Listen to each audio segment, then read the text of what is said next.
In the final week of his life, Moe Howard, the last surviving member of the Three Stooges, finally revealed a truth he had kept hidden for decades. For years, fans wondered why Curly, the most beloved Stooge, had suddenly vanished from the spotlight at the peak of his fame.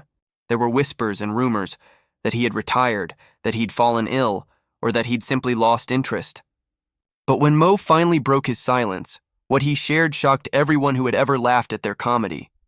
His revelation was not about fame or success, but about pain, loss, and the dark cost of laughter.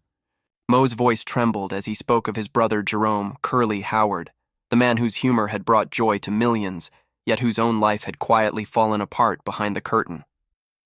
It was a story of sacrifice, of love, and of the price one man paid to make the world laugh.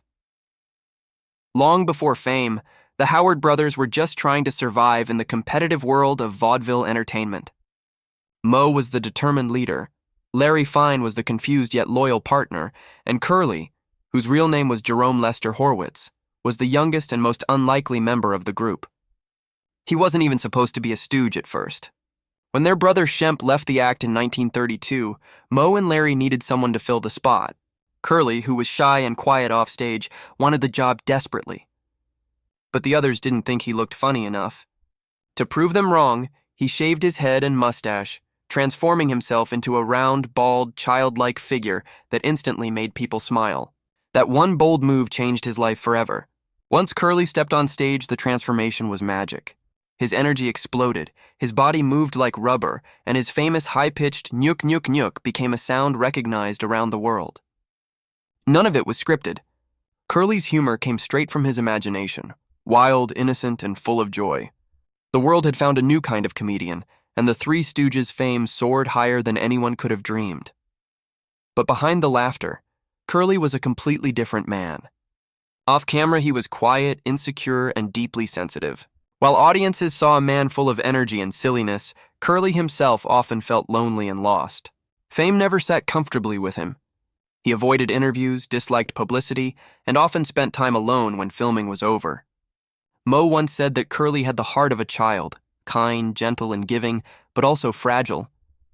Hollywood, with its pressure, long working hours, and endless demands, was not the right place for someone like him. As the Stooges' popularity grew, their comedy routines became more physically demanding.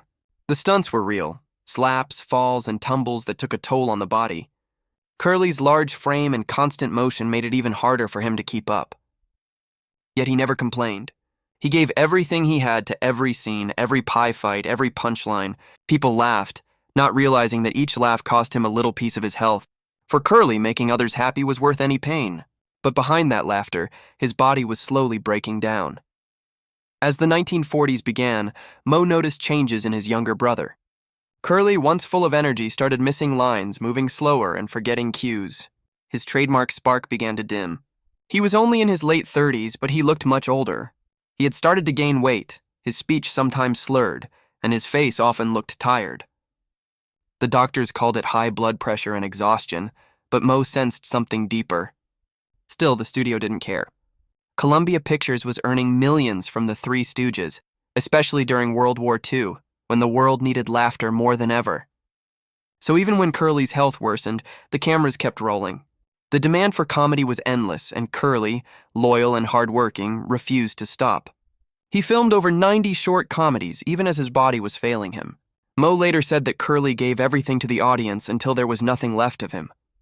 He was a man who could make others laugh even when he could barely stand. To fans, he was a clown full of life. But to Moe, he was his little brother slipping away right before his eyes. In 1946, tragedy struck during the filming of Half-Wit's Holiday. In the middle of a scene, Curly suddenly collapsed. He had suffered a massive stroke at just 42 years old. Moe rushed to his side, but it was too late. Curly's body was alive, but the vibrant, joyful person he once was had disappeared forever. The stroke left him partially paralyzed and unable to speak properly. He couldn't perform, couldn't walk normally, and could barely express himself. The studio replaced him with Shemp, their older brother, but it was never the same. The spark that made the Three Stooges special was gone. For Moe, that moment felt like losing a piece of his soul. He said later, "That day was when my brother truly died, even though his body kept living." The world didn't know how serious Curly's condition was. Fans thought he was resting, but in truth, he was fighting for his life. He moved from hospital to hospital, slowly losing his strength and his memory. The laughter that had filled his life had been replaced by silence and pain. The years after Curly's stroke were dark and painful. Though he tried to recover, his body and mind never fully healed. He made a brief cameo in 1949's Malice in the Palace, but even that small appearance showed how far he had declined.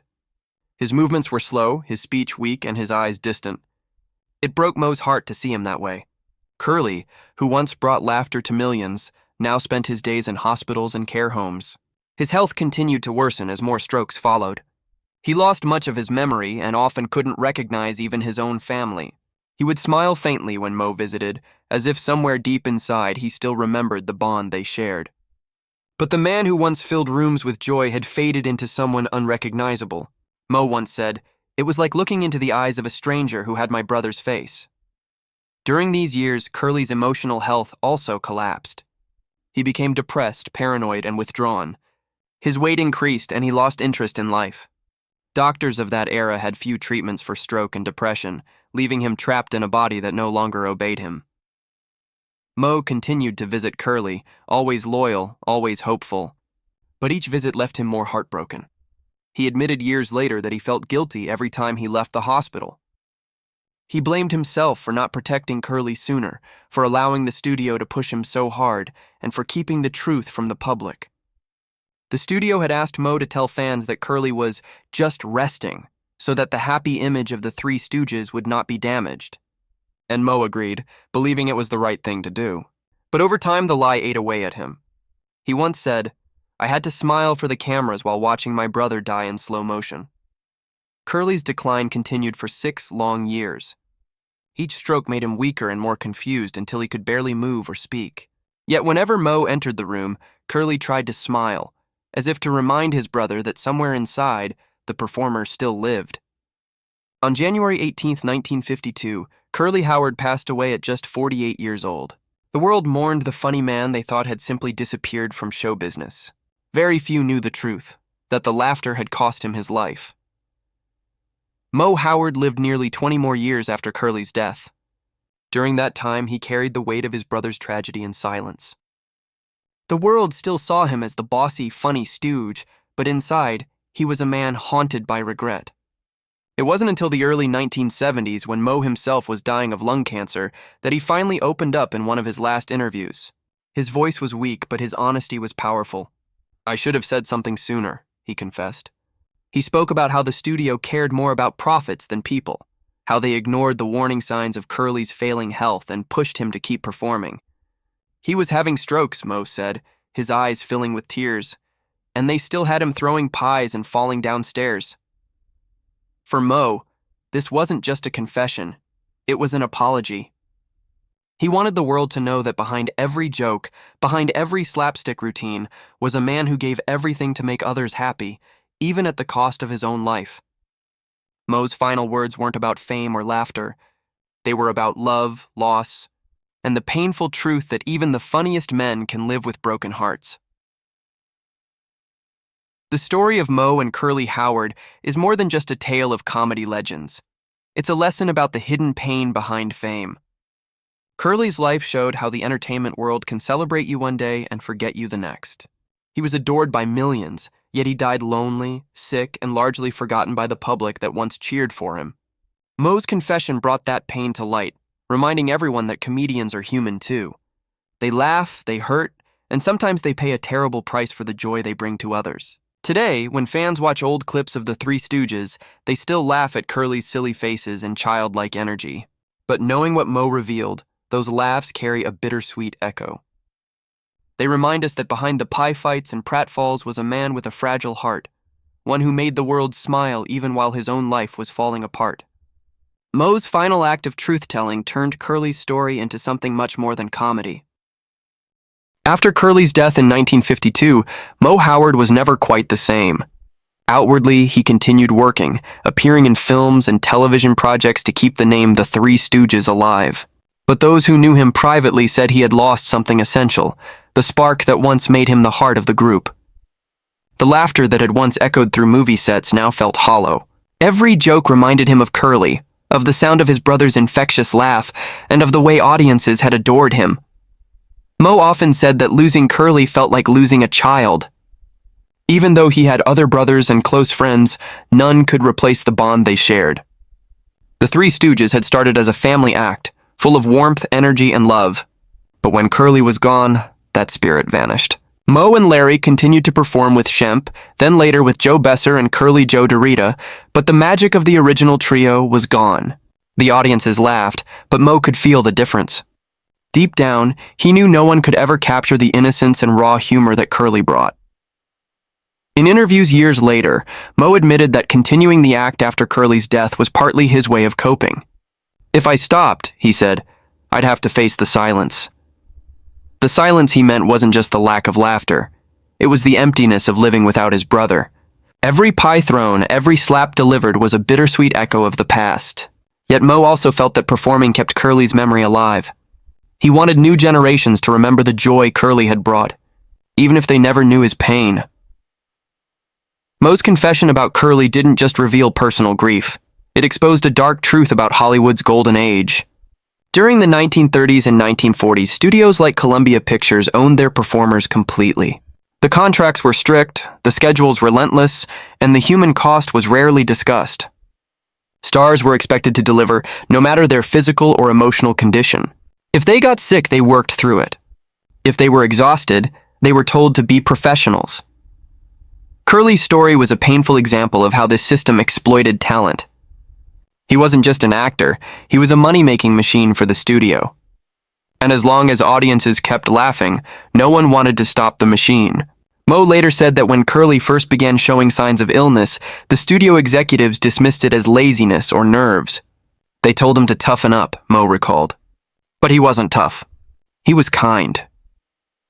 Even after Curly's first small strokes, which should have been warning signs, the studio refused to let him rest.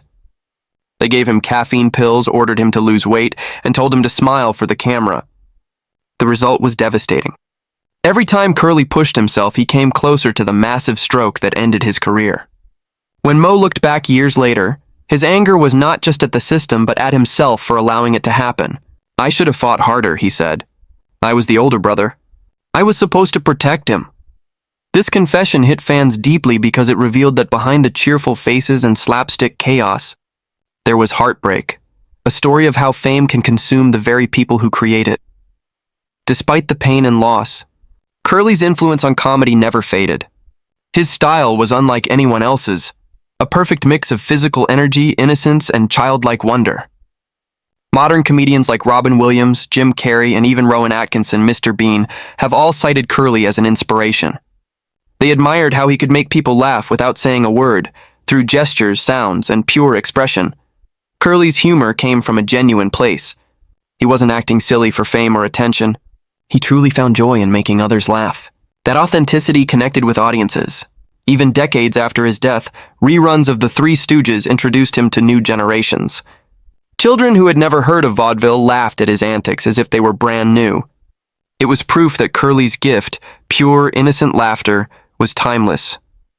But Moe often reminded fans that behind that laughter was a sensitive soul. He wanted people to know that Curly wasn't just a clown. He was an artist, one who gave everything to his craft. "When people watch him," Moe said once, "they see joy. What they don't see is the price he paid for it." That line became one of the